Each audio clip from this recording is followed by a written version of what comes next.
salam kita panjatkan kepada Nabi Muhammad SAW karena berkat beliaulah cara selanjutnya yaitu menyanyikan lagu Indonesia Raya.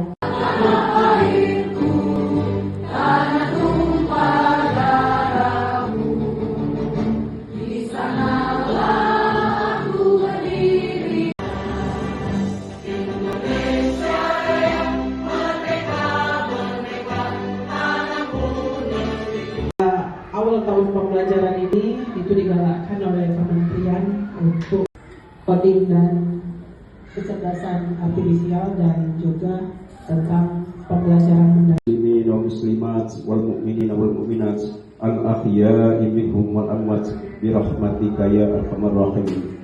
Rabbana zalamna anfusana wa illam taghfir lana wa tarhamna lanakunanna minal khasirin. Rabbana hab lana min azwajina wa dhurriyyatina qurrata izin Bapak Ibu, Bapak Isko mohon izin mohon izin kami menyampaikan pengibasan pembelajaran mendalam. Sebelumnya mungkin dari Pak Darusi tadi lagu pantun tak bakal saingan Pak gitu Pak. Ya, walaupun makan membeli buku, tidak lupa membeli mangga. Hari ini kita bertemu untuk berbagi ilmu penuh makna. Pak Darusi Lesugalo ya. Jadi caknya kita expliking dulu. Baru semangat belajarnya. Oke, Bu Meranti.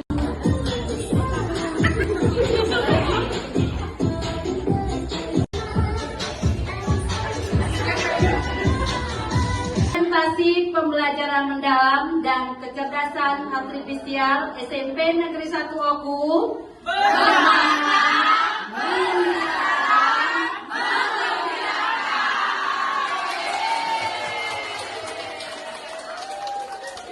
meminta tugas yang belum pernah saya kerjakan sebab resiko untuk gagal itu mendalam.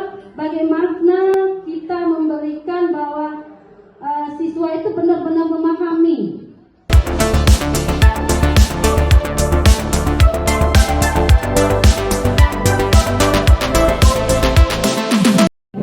Tentang pengalaman belajar. Untuk Buria kami persilakan.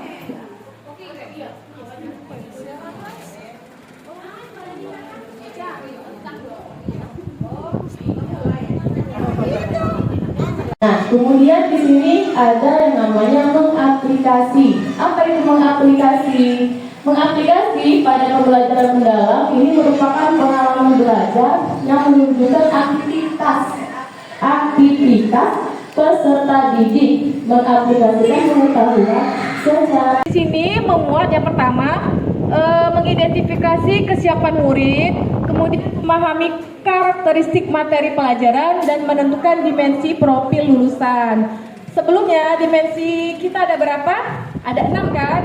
Nah, sekarang di pembelajaran mendalam ini berubah dari 6 menjadi 8.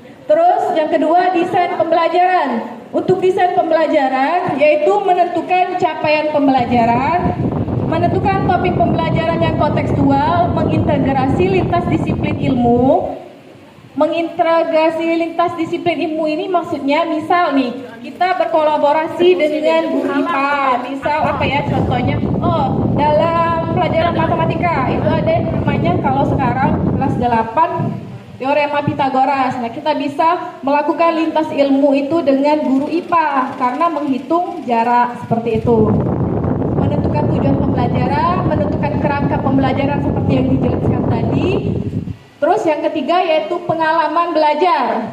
Nah di situ bisa dilihat ya, ada merancang pembelajaran dengan prinsip yang dijelaskan oleh sebelumnya, merancang tahapan pembelajaran, kemudian mendeskripsikan pengalaman pembelajaran yaitu memahami, mengaplikasi dan merefleksi. Dan yang terakhir yaitu assessment. Assessment di sini ada 3 ya, yaitu assessment pada awal pembelajaran, asesmen pada proses pembelajaran dan pada akhir pembelajaran. Kalau pada awal pembelajaran itu contohnya adalah tes diagnostik ya, diagnostik awal yang bertujuan untuk bisa kita mengetahui pengetahuan awal siswa, apakah siswanya itu lebih ke auditori.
Pembelajaran mendalam ada 2 asesmen, yaitu asesmen formatif dan asesmen sumatif.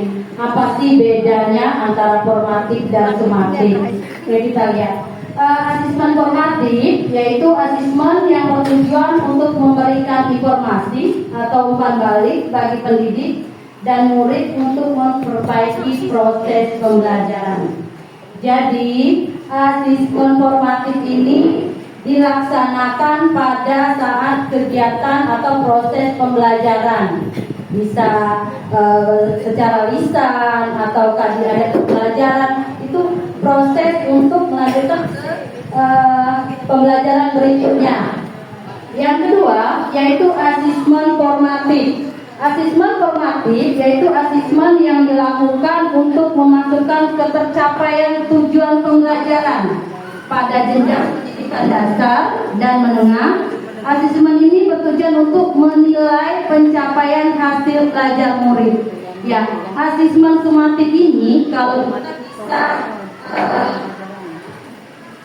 pada saat ujian semester, ya, itu mengukur anak pembelajaran pada saat satu tema itu kita laksanakan asesmen sumatif. Atau ujian akhir semester, ya, ujian akhir semester. Kalau sumatif ini berarti sudah di akhir pembelajaran untuk menilai hasil pembelajaran siswa.